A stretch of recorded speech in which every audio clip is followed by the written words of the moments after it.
আর একটা জিনিস ওই অমাবস্যার দিনগুলোতে তিন মাথার মোড়ে অনেক সময় দেখা যায় যে কেউ প্রদীপ জ্বালছে, কেউ জবা ফুল দিচ্ছে, বা ওই লেবু লঙ্কা টাইপের কিছু দিচ্ছে। মায়ের বাড়ির বড়রা বলে যে ওগুলো দেখলে পারে পা দিবি না, ক্ষতি হবে বা একটা হাওয়া লেগে যাবে।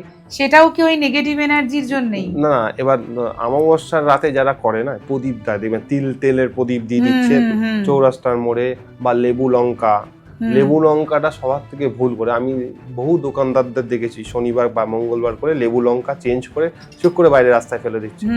ওর দোকানের হয়ে গেল, নজরটা কেটে গেল, লোকের যে গাড়ি দিয়ে বা গে বাইক নিয়ে যাবে তার উপরে পেস্ট করে দিয়ে চলে যাবে। এই যে করে, এটা মহা পাপের কাজ করে। লেবু লঙ্কাতে আমরা তন্ত্রতে নেগেটিভ এনার্জি কাটানোর জন্য লেবু লঙ্কা ইউজ করি, প্রয়োগ করি। শুকনো লঙ্কা, লেবু, আমরা সব নেগেটিভ কাটানোর জন্য, আপনার প্রতি কোনো একটা নেগেটিভ হয়ে আছে সেটাকে কাটানোর জন্য আমরা লেবু লঙ্কা দিয়ে কাজ করি। ঠিক আছে? এই যে মানুষ ইউজ করছে, ইউজ করার পরে রাস্তায় দেখবেন ফেলে দেয় দোকানদাররা। হ্যাঁ, ওটা একদমই ভুল করে পা দেবেন না।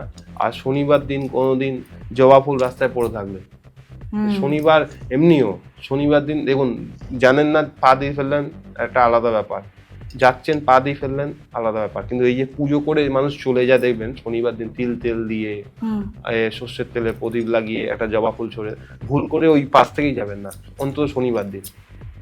এগুলো সব নেগেটিভের পুজো করে, নাহলে গরুরাজের পুজো করে দিয়ে রাস্তায় চলে যায়। কেন করে যাওয়ার পরে যার পাপটা লাগবে, যে পাপটাতে তার পাপ লাগবে। কেন দেখবেন যারা শনিবার দিন পুজো করার পরে অনেকজন দেখবেন পুজো করার পরে দেখবেন ঢাকা দিয়ে চলে যায় জিনিসপত্র। হ্যাঁ, ওই অনেকজন কিউরিওসিটি কি আছে দেখতো, ওইগুলো একদমই করবেন না। ওটা একদমই কিছু না কিছু কাজের জন্য সে করে দিয়ে গেছে, তার কাজ সে করেছে, কিন্তু যেটা দেখছেন তার পাপটা লাগছে।